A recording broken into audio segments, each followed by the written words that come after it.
I recognize that this was a business decision made by Air Canada, but I am extremely disappointed with this decision.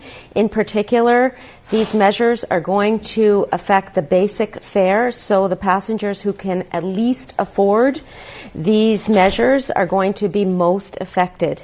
I will be calling the CEOs of Canada's airlines to a meeting in mid-December where I will be discussing excess fees. This is not acceptable at a time when Canadians' pocketbooks are hurting and when they have been saving for their travels. That's Anita Anand, our Minister of Transport, reacting. That's an interview she did with Vashi Kapelas earlier today, talking about reacting to this decision by Air Canada to start charging for carry-ons. You know, the airline industry has become one of those industries where when you total up the money at the end of the year, and I realize the American business obviously is much bigger, right? But all the excess fees amount to billions of dollars in profits. And I guess we can't resist the temptation to follow them here because Air Canada is not the first. WestJet has done this, Porter is doing this, and now Air Canada is doing it as well. So we thought, first of all, to bring you up to date on how this works, and Anita Anand is 100% right. It hurts people who have the least amount of money to travel. They're buying basic base fares and being charged for everything. And part of this announcement, by the way, will mean that when you book a base fare now on Air Canada starting next year in January, that they will assign you a seat. If you want to change that seat, you pay for that privilege as well.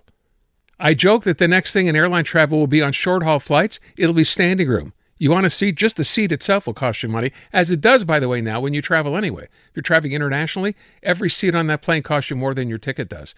Martin Firestone is president of Travel Secure Incorporated. He's an insurance broker and travel medical coverage as well, and he is on the line. Martin, thanks for taking the time this afternoon. Give me your reaction to having heard this from Air Canada first.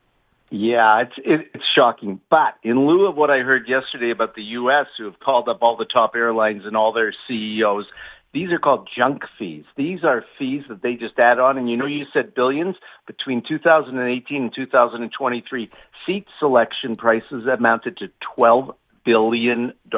So talk about the craziness. Now, Anita Anand, an interesting thing that she didn't say a thing when WestJet did it or Porter or any of the others in Canada. All Air Canada is saying is, we're doing what the competition's doing, and now she's not happy, and now they're going to call in all the airlines and ask them what's going on. The bottom line is they call it unbundling the product.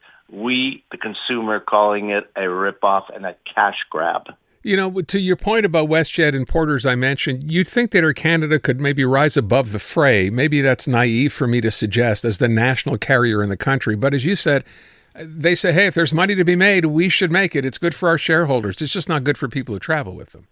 Yeah, not at all. I think they really should have kept themselves separate. It was a nice little advantage that you had. And think about a family of four that are traveling now. And, you see the kids pulling the little Disney pink wheel things, the little bags. Like now that's got to go underneath and pay $35. And then your big bag that was normally going to be $35 is now going to be $50 as the second bag.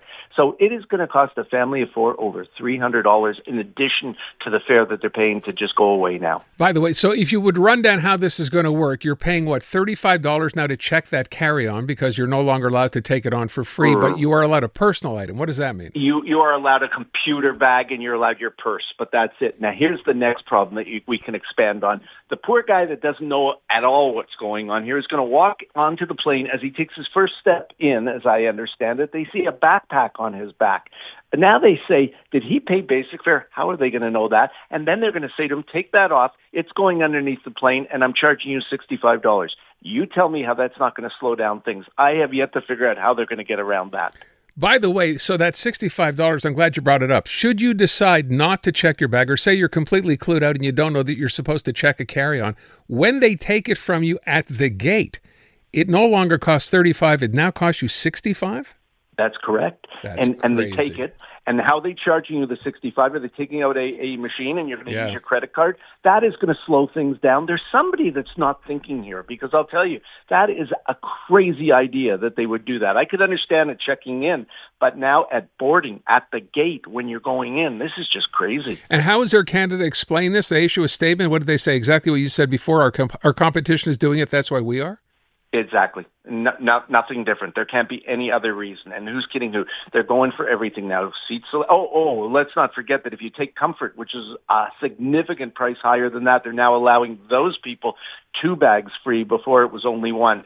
So they're kind of like, what they're doing is trying to make a bigger differentiation between the classes, so it justifies more. Why are you paying more on Comfort? Because if you took Basic, you wouldn't get any bags checked. In fact, you'd have to pay for them to go underneath. So they're trying to justify things that way. I love that they call it Comfort Class, as in the rest of the seats are uncomfort class, I guess. And there's no difference. Last night I was talking to somebody, and they said the last vestiges they could start charging for the washrooms, but I don't think it's going to get down to that. Yeah, well, they do that in Europe, right? Didn't Ryanair try that, the European discount airline, for a while? You want to get on, you want to use the toilet, it will cost you, like a pay toilet. I mean, who knows? Maybe that's where we're going. Listen, I pray we don't go that route, that's for sure. With respect to this meeting that the minister talked about having, this would be simply with Air Canada, or she talked about all airlines? She didn't make it clear, but I have to believe that this put her over the edge, and she decided, I got to call this meeting. So I suspect it would be with all the airlines who are doing these junk fees, as the U.S. calls them. I think in the U.S. they really hit it on the right word, calling it junk fees, because that's exactly what they are. By the way, if I was watching yesterday, part of the news, I guess, and in the U.S., those U.S. airline CEOs who were testifying in front of, I guess it was a Senate or a Congress hearing, whatever. I did not know this was the case, but the issue in the U.S., and I don't know if this is the case in Canada, maybe someone can do some digging and find out. The contention was that gate agents, right, the last people you see before you board, were actually being incentivized by the airline for every bag they took from a passenger and said, you can't take that on, you have to pay for that. They were getting $5 to $10 every time they grabbed the bag. And that amount of money, that extra cost, apparently amounted to millions, more than $10 million from what I remember in that story, just shared among employees who were basically told, hey, grab a bag, make them pay, and we'll make it worth your while. Yeah, well, needless to say, if that is accurate, and if it is happening here in Canada, which I can't imagine it is, that is wrong on so many fronts, and that's got to be stopped. So that's why I said that maybe this may not go through quite as we think it is when she finishes with them at the meeting, because this is just highway robbery at this point. Martin, before I let you go, some tips for people who are traveling this holiday season. What are you seeing? What do we talk about in terms of medical coverage? We're not dealing with COVID anymore, so what's the suggestion now? No, the biggest problem we're facing now is people understanding what they're buying. They have to understand what the stability is of the policy they're buying, because if it's 90 days, that's one thing. If it's 180, it's another. And if it's a year, it's another. So if you've had a med change, more people are getting caught up now on having unstable situations and a policy that doesn't cover them, and they only find that out come claim time. So be careful to check out how many days you're traveling for, how many you're allowed if it's a group plan or an association plan, and what does your stability have to be, 30 days, 60, 90, or 180. Really important. Okay, there's your tip if you are doing some traveling. Martin, thanks so much. Always appreciate it.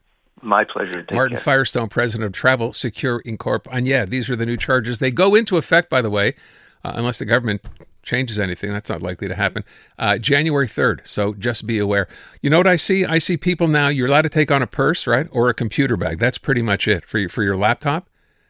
So, gentlemen, I'm just saying, if you don't usually carry a purse, you might want to consider it. Shove as much stuff in there as you possibly can so they don't make you pay for it. Maybe that's the new trend.